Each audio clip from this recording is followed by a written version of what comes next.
I want to thank you for being here and appreciate the indulgence of the state in providing this room. As you know, I served in this Capitol as an elected member of the Ohio Senate more than 20 years ago, and then 8 terms in the United States House of Representatives, where I was the chair of an investigative subcommittee and a senior member of the committee which dealt with labor and education issues.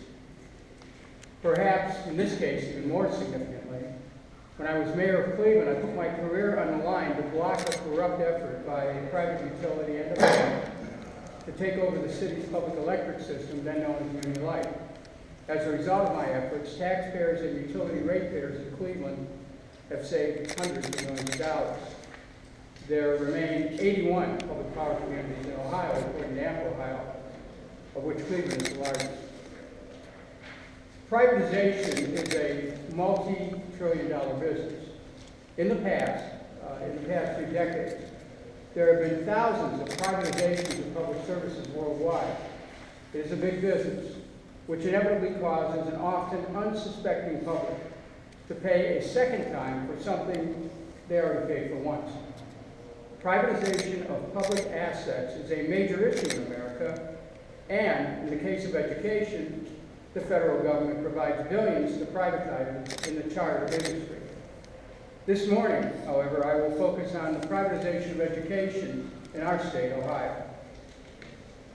The privatization of public education in Ohio has resulted in wasteful, inefficient, duplicate school system with duplicate buildings and a duplicate transportation system paid for by the same taxpayers who have paid for public education in the first place. Charter schools, which are falsely labeled as public charter schools, not only represent the privatization of education, but the rejection of popular democracy and its connection to the education of our citizenry. In the past year, I've been meeting with representatives of public education organizations, gathering information on the impact of educational privatization, that is, the impact of charter schools on the public education system, its integrity, its financing, and its stability.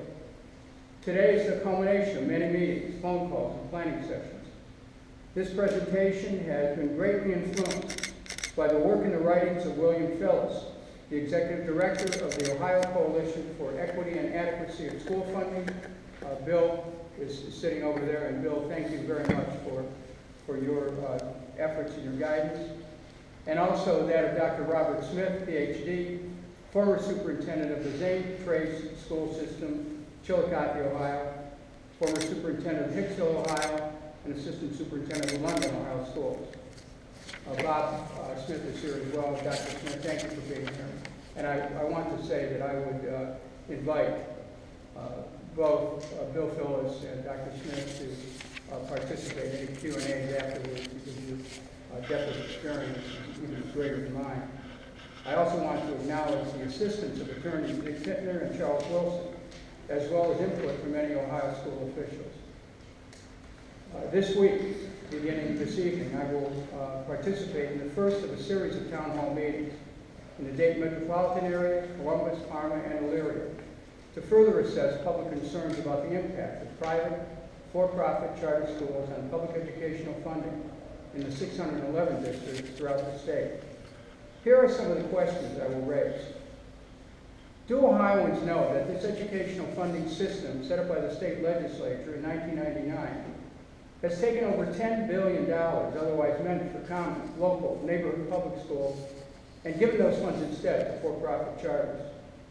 What will Ohioans do when they find out that state politicians are getting millions of dollars in campaign contributions from private for-profit charters, and then let the charters take money from public education? The state legislature made it legal so that for-profit charter schools can call themselves public or community schools, so the people of Ohio wouldn't know. What will Ohioans do when they find that money they voted to give their local public schools is replacing money taken out by charter schools? These questions will be germane to the town hall meetings. 600 charters have been granted in Ohio. 400 are left. 200 have closed due to ineptitude, low performance, or corruption, but not before walking away with millions in tax dollars, originally intended by Ohioans to go to public schools. At the conclusion of a series of meetings, I'll consult with our team of educational and legal experts, compile a report, and present it to members of the Ohio legislature in January 2018 with specific legislative recommendations. Together, we'll make educational funding a central policy issue in Ohio. Before I delve into the deeper issues regarding charter schools and the questions I'm raising, I want to share with you some of the insight I gained through my career in public service, which began in Cleveland in 1967. Public schools in Ohio, which derive funding primarily from property taxes, were hit hard by the Park investment case. That was in November 15, 1972, which resulted in commercial and industrial property being taxed at the same rate as residential property.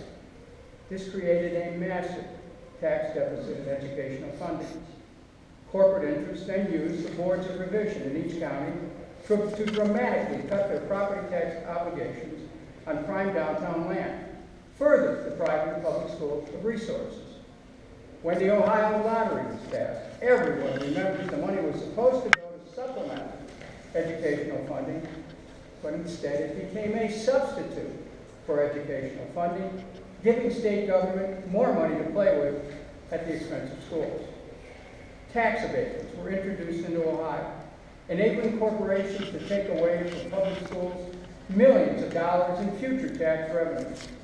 One grim example from years ago is that in Cleveland, a major bank was given a tax abatement at the same time the city's public schools were facing receivership. The state tax and personal tangible property revenue has also been cut. It is any wonder that given the unwillingness of corporations to pay their fair share of real estate taxes and the tax break scheme set up to deprive public schools of revenue, that we can have a public educational system. Keep in mind that the DeRolf court decision of 1997 and 3 subsequent court decisions required the state to ensure a constitutional, thorough, and efficient system of common schools. The financing of public education is a constitutional obligation of state government. The state legislature has a legal obligation to fund public education, and it has failed. Notwithstanding 1,000 new buildings and some increase in funding, the educational funding system is still unconstitutional because the system is still over-reliant on property tax, and the formula does not guarantee a thorough and efficient system. Ohio's private charter schools have siphoned off over $10 billion from public educational funding in the last 18 years, with devastating effects on school districts and with a profound impact on the lives of the 1.7 million public school students in the state. Local control is a hallmark of public education, but in this system of public finance for private charter schools, there is no local control, just local money from